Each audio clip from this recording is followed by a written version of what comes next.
ورحمۃ اللہ وبرکاتہ۔ آج ہم دیکھتے ہیں کہ اچھے اخلاق سے کیا مراد ہے۔ دیکھیں، قرآن و سنت کے حوالے سے جو ہمیں پتہ چلتا ہے اس کا میں مفہوم بتا دیتی ہوں۔ اس کا مفہوم یہ ہے کہ انسان کے جو زندگی کے تمام معاملات ہیں وہ قرآن و سنت کے مطابق ہونے چاہیے۔ جب وہ قرآن و سنت کے مطابق ہوں گے تو انشاءاللہ تعالی ہماری بخشش ہوگی اور وہ اچھا اخلاق کہلائے گا، جس میں لین دین کے معاملات ہوتے ہیں، آپس میں بات چیت کے معاملات ہوتے ہیں۔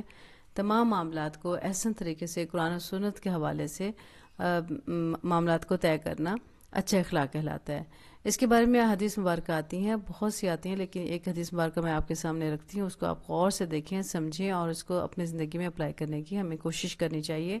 تاکہ ہم بہترین اخلاق پا سکیں اور اپنی جنت کے حقدار بن سکیں انشاءاللہ تعالی۔ رسول اللہ صلی اللہ علیہ وسلم نے ارشاد فرمایا، میں اس شخص کے لیے جنت کے اطراف میں ایک گھر کا ضامن ہوں جس نے حق پر ہوتے ہوئے بھی جھگڑا چھوڑ دیا، اور اس شخص کے لیے جنت کے درمیان میں ایک گھر کا ضامن ہوں جس نے مزاح کے طور پر بھی جھوٹ کا ارتکاب نہیں کیا،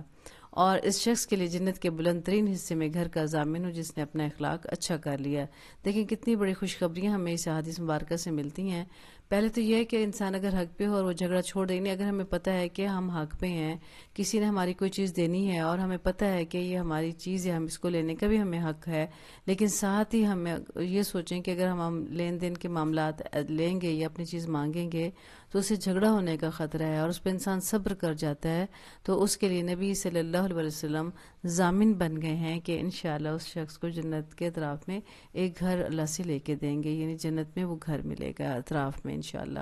تو دیکھیں جھگڑے کو چھوڑ دینے کا کتنا اجر و ثواب ہوتا ہے، تو ہمیں اپنی آخرت کو نظر میں رکھتے ہوئے دنیا کے معاملات کو طے کرنا چاہیے، کیونکہ دنیا تو آخر ایک دن ہم نے چھوڑ جانی ہے۔ جتنا بھی کما لیں، جتنا بھی کھا لیں، جتنا بھی چھین لیں کسی سے کتنا بھی جھگڑا ہم کر لیں یا کسی کا کتنا ہی مال ہم کھا لیں، کتنا کھائیں گے؟ آخر تو اس دنیا میں سب کچھ چھوڑ کے چلے جائیں گے، اور جب چھوڑ کے جائیں گے اور ہمارے معاملات اگر قرآن و سنت کے مطابق نہیں ہوں گے تو وہاں پہ آخرت میں جو ہمیشہ کی زندگی ہے، جہاں کبھی موت بھی نہیں آنی، تو وہاں پہ ایک یہ عذاب بن جائے گا۔ تو ہمیں اپنی زندگی پہ غور کرنا چاہیے کہ ہم کسی کا حق تو نہیں کھا رہے، کسی کو ہم برا بھلا تو نہیں کہہ رہے، کسی کے ساتھ ناجائز ہم لڑائی تو نہیں کر رہے، تو ہم کیا ایسے معاملات کر رہے ہیں جس سے ہمارا اللہ تعالیٰ تو ناراض نہیں ہو سکتا۔ تو اس چیز کو اپنے اوپر لاگو رکھنا چاہیے کہ ہمیں جھگڑا نہیں کرنا کسی بھی صورت میں، اور اگر ہم حق پہ بھی ہیں، اگر کوئی ہمارے ساتھ زیادتی کر بھی رہا ہے، بہت زیادہ ہمارا مال کھا گیا، ہمارا حق کھا گیا، تو اس پہ بھی انسان کو صبر کرنا چاہیے، اور صبر کا بڑا اجر و ثواب ہوتا ہے۔ تو اس کے بعد دوسرا، آپ صلی اللہ علیہ وسلم نے ارشاد فرمایا کہ مزاح کے طور پہ بھی جھوٹ نہیں بولنا، یعنی جھوٹ بولنے کو ایک عام سی چیز سمجھا جاتا ہے کہ ٹھیک ہے جی، سامنے والے سے جان چھڑانے کے لیے بندہ جھوٹ بول دیتا ہے خواہ مخواہ سے،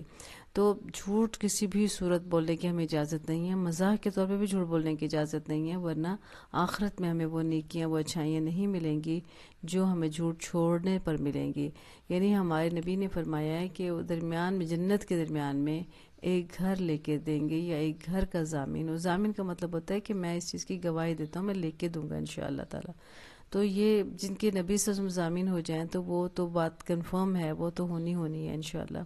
اور اس شخص کے لیے جنت میں بلند ترین گھر کا ضامن ہو جس کا اخلاق اچھا ہے، تو ہمیں اپنے اخلاق بہت اچھے کرنے چاہیے۔ معاملات اخلاقیات سے مراد یہ ہے کہ وہ تمام معاملات جو ہم نے آپس میں ایک دوسرے کے ساتھ کرنے ہیں وہ قرآن و سنت کے مطابق ہونا چاہیے۔ اللہ تعالیٰ سے التجا اور گزارش کرتے ہیں اللہ تعالیٰ میں بہترین اخلاق والا بنائے، اور بہترین اور اچھا اخلاق اپنانے کے ہمیں توفیق و سعادت نصیب فرمائے، آمین یا رب العالمین۔ السلام علیکم ورحمۃ اللہ وبرکاتہ۔